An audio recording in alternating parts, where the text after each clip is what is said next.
So why do I do what I do? Various reasons. First one is I have 2 kids at university, so that's got to be paid for. But primarily I do what I do because I get paid to do my hobby. I'm passionate about watches. I'm a frustrated watchmaker. Unfortunately, I haven't got the talent to be a watchmaker, so I can see that in others, but I haven't got it myself. I'm not patient, my eyes are not great, and my hands tremble too much. But I admire it in other people, so I'm very, very fortunate to do what I do. So what is it about watchmakers that I like? When I first started doing this job, celebrities would say, brands would say, would you like to meet a celebrity, like a famous sports person or whatever? And I met some lovely people, but they're not the people I get starstruck by. The people I get starstruck by are actually watchmakers or artisans. And the one I always get embarrassed about is Anita Porchet. And when I first met her, somebody introduced me, and I'd been talking about her earlier in the day in Geneva at a manufacturer.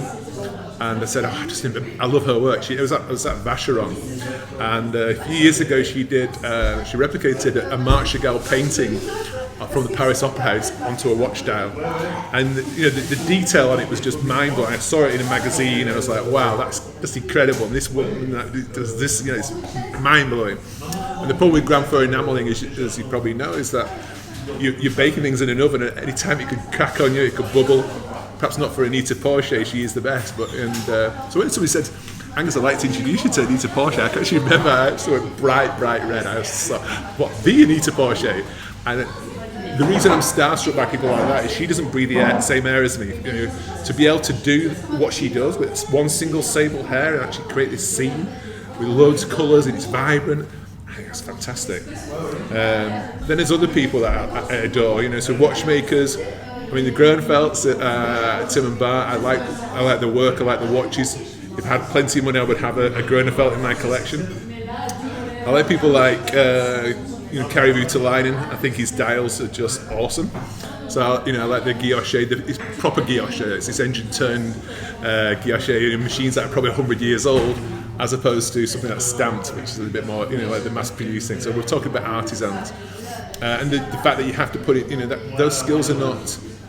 You don't go to guilloche school to learn how to do a guilloche dial.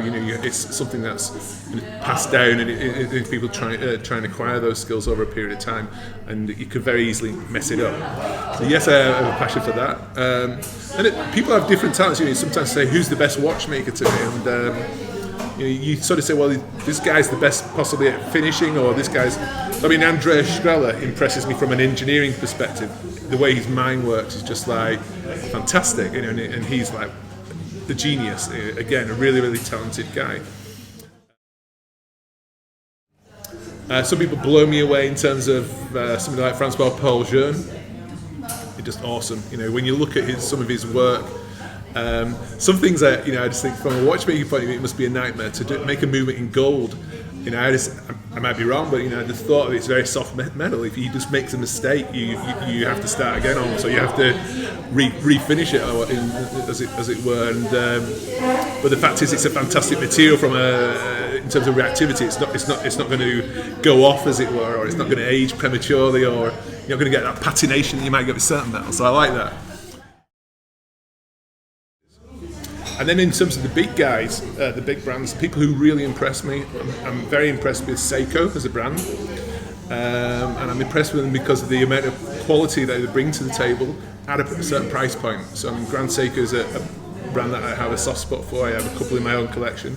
And if you go into Credor, wow, it's just fantastic. The finishing is incredible. In fact, one of the things I always smile about with Credor is that when I went to Japan, they were doing Credor product, and I said to somebody, I said, I've heard this rumour, I don't know if it's true, I've heard this rumour that some of you guys went to see Philippe Dufour for finishing. And there's this lady translator, this little Japanese guy, so I remember his face lit up, and he beckoned me around the corner of this room, and they actually had a picture of Philippe Dufour.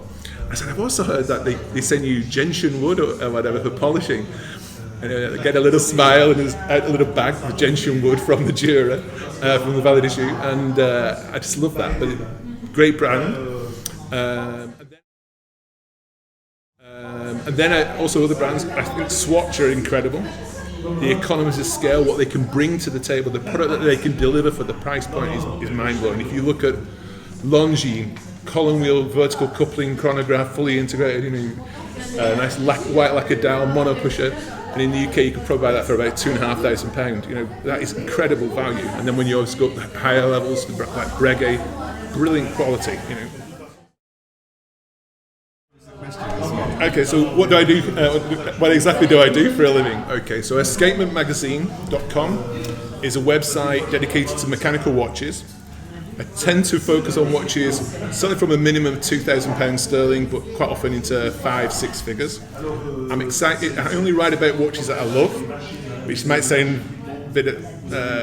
People might be a bit surprised by that. So if I don't see merit in it, I'd rather that I don't write about it and let somebody else write about it. That doesn't mean I'm the font of all knowledge and that my taste is better than the next guy's. But what it really does mean is that I write about what I like and what I'm passionate about. So my website, being honest, makes money from advertising. We also do advertorial, but it's declared as advertorial, sponsored content. And then we obviously write editorial, which is just because we like it. I also do a lot of public speaking in the UK for various watch brands when I'm asked to come as the geek. And so I talk about maybe finissage or complications. I also talk about perhaps the history of that brand. Sometimes I'll field a lot of questions from people. And then I also do a lot of work for the watch industry itself, where I get involved in copywriting, and that might be a press release for a journalist, it might be a brochure, it might be a book, it might be the website text, and I get involved with doing things like that, or something marketing related to that, so I get involved with that as well.